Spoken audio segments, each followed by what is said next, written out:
भाजप आणि शिवसेनेची युती होईल, काही ठिकाणी भाजप शिवसेना राष्ट्रवादी युती होईल, एखाद दोन ठिकाणी भाजपा राष्ट्रवादी युती देखील होताना आपल्याला पाहायला मिळेल। राष्ट्रवादी काँग्रेस आणि भारतीय जनता पार्टी अमोरासमोर लढताना त्या ठिकाणी पाहायला मिळतील। पण असं असलं तरी ही मैत्रीपूर्ण लढत असेल, याच्यामध्ये कुठेही कटुता नसेल। अजित पवार आणि आम्ही पुणे आणि पिंपरी चिंचवडमध्ये एकत्रित लढू शकणार नाही।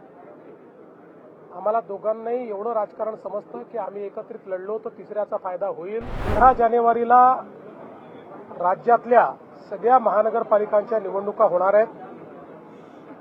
या निर्णयाचं आम्ही स्वागत करतो, कारण राज्यामध्ये स्थानिक स्वराज्य संस्था ही प्रशासकांच्या भरोशावर चालणं ही काही लोकशाहीला अभिप्रेत नव्हतं।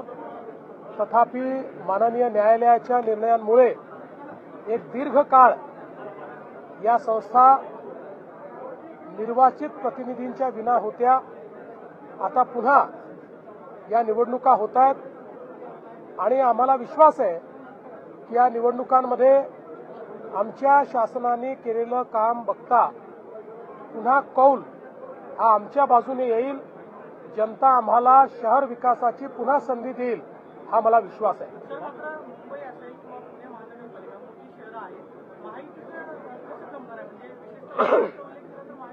बघा, आम्ही महायुती करण्याचा प्रयत्न करतो। जास्तीत जास्त ठिकाणी भाजप आणि शिवसेनेची युती होईल, काही ठिकाणी भाजप शिवसेना राष्ट्रवादी युती होईल, एखाद दोन ठिकाणी भाजपा राष्ट्रवादी युती देखील होताना आपल्याला पाहायला मिळेल। आता तुम्ही पुण्यामध्ये मला विचारालच म्हणून सांगतो, पुण्यामध्ये मात्र अजितदादांची आमची चर्चा झालेली आहे। आम्ही दोघेही इथले मोठे पक्ष आहोत। भाजपने 5 वर्ष चांगल्या पद्धतीनं पुण्याचा विकास केलेला आहे, त्यामुळे कदाचित पुण्यामध्ये राष्ट्रवादी काँग्रेस आणि भारतीय जनता पार्टी अमोरासमोर लढताना त्या ठिकाणी पाहायला मिळतील। पण असं असलं तरी ही मैत्रीपूर्ण लढत असेल, याच्यामध्ये कुठेही कटुता नसेल। सर, नागपूर महापालिका आणि इतर दुसरी महापालिका आरक्षणाचा जो मुद्दा आहे त्यावरून देखील निवडणूक आयोगाने भाष्य केले की सुप्रीम कोर्टाच्या आदेशानुसार आरक्षणाचा मुद्दा का करेक्ट आहे। नागपूर महानगरपालिका आणि चंद्रपूर महानगरपालिकेमध्ये आरक्षण हे 50% वर गेलेलं आहे। पण माननीय सर्वोच्च न्यायालयाने सांगितलं की यांच्या निवडणुका घ्या, फक्त जो निकाल आहे तो आमच्या अंतिम निर्णयाच्या अधीन राहील।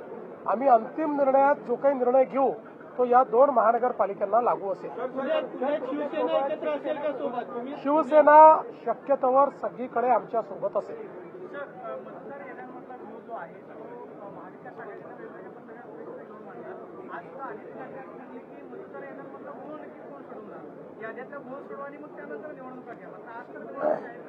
असं आहे की याद्यांमध्ये अनेक ठिकाणी घोळ आहे, हे आम्ही देखील दाखवलेलं आहे। पण त्याकरता निवडणुकाच घ्यायच्या नाहीत असं करता येणार नाही। गेले 20-25 वर्ष जे निवडणुका लढवत आहेत त्यांना माहिती आहे, कमी अधिक प्रमाणात आपल्या याद्यांमध्ये घोळ असतोच। आता जेव्हा SIR सुरू झालाय त्यानंतर कदाचित याद्यांमधला घोळ कमी होईल। पुढच्या काळात तर माझं मत असं आहे की इलेक्शन कमिशनने आपल्या याद्या ब्लॉकचेनमध्ये टाकाव्यात। त्या ब्लॉकचेन पद्धतीनं जर तयार झाल्या तर त्यातला घोळ हा नेहमीकरता संपवता येईल। पण त्याकरता माननीय सर्वोच्च न्यायालयाचे आदेश मिळाल्यानंतरही काही ना काही कारण काढून निवडणुका पुढे करा हे योग्य नाही आहे।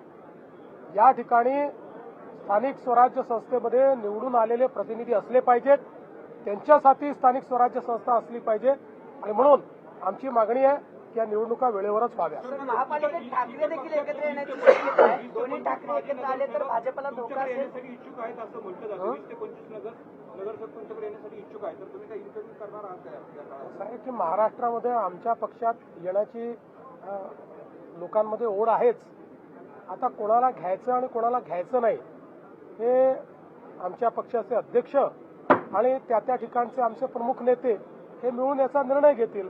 याचा काही सरसकट कुठलाही निर्णय नाही। सर, ठाकरे दोन्ही बंधू येत आहेत. हा एक पक्का निर्णय आहे आमचा आणि त्या ठिकाणी शिंदे साहेबांचं ठरलाय की एकमेकाचे घ्यायचे नाहीत. ठाकरेंचं काय सर, दोन्ही ठाकरे एकत्र आल्यावर तुम्हालाही फटका बसेल. मुंबई महापालिका आहे, कुठलाही फटका नाही. दोन्ही ठाकरे एकत्रित आले तरी नाही आले तरी, दोन्ही ठाकरे एकत्रित आल्यानंतर काँग्रेसही त्यांच्यासोबत गेली तरीही मुंबईकर भारतीय जनता पार्टी शिवसेना आमच्या महायुतीलाच निवडून देतील. कारण आमचा कारभार, आम्ही केलेला मुंबईचा विकास आणि मराठी माणसाचं आम्ही जोपासलेलं हित हे सामान्य मुंबईकरांनी पाहिलेलं असल्यामुळे मुंबईकर आमच्यासोबत राहतील. युती होईल ना, आमचा प्रयत्न आहे. ठाण्यात, कल्याण डोंबिवलीत, सगळीकडे, पिंपरी चिंचवडमध्येही अजित पवार आणि आम्ही पुणे आणि पिंपरी चिंचवडमध्ये एकत्रित लढू शकणार नाही. आम्हाला दोघांनाही एवढं राजकारण समजतं की आम्ही एकत्रित लढलो तर तिसऱ्याचा फायदा होईल, त्यामुळे तिसऱ्याकरता आम्ही जागा ठेवणार नाही. आम्हीच एकमेकाच्या समोर लढू, पण मैत्रीपूर्ण लढू.